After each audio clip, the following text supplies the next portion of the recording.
Presiden Joko Widodo Kamis siang menggelar pertemuan dengan para pimpinan DPR RI di Istana Merdeka, Jakarta.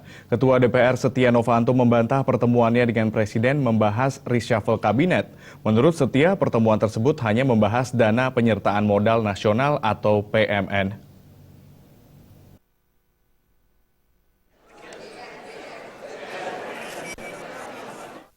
Sejumlah pimpinan DPR RI yang hadir lengkap, mulai dari Ketua DPR RI Setia Novanto, Wakil Ketua DPR RI Fadlizon, dan Fahri Hamzah, Agus Hermanto, dan Taufik Kurniawan.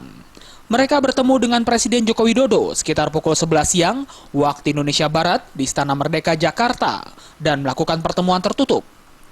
Usai melakukan pertemuan, Ketua DPR RI Setia Novanto mengatakan, pertemuan tersebut hanya membahas tentang anggaran pendapatan dan belanja negara perubahan APBNP 2016.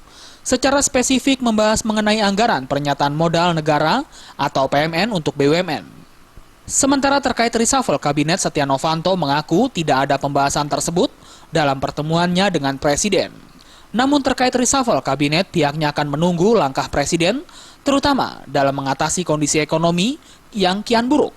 Dan DPR juga siap memberikan pertimbangan kepada Presiden.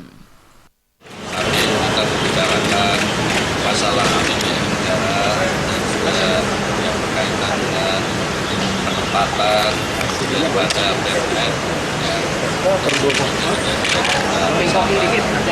dan kita saling mencari jalan-jalan untuk bisa berdialog dengan para pemerintahan dan juga rakyat. Seperti diketahui dalam APBN 2016 yang disahkan dalam rapat paripurna, anggaran PMN untuk BUMN sebesar 40,4 triliun rupiah disepakati ditahan. Artinya anggaran PMN tersebut tidak dapat digunakan hingga dilakukan pembicaraan kembali dengan DPR dalam pembahasan APBNP 2016.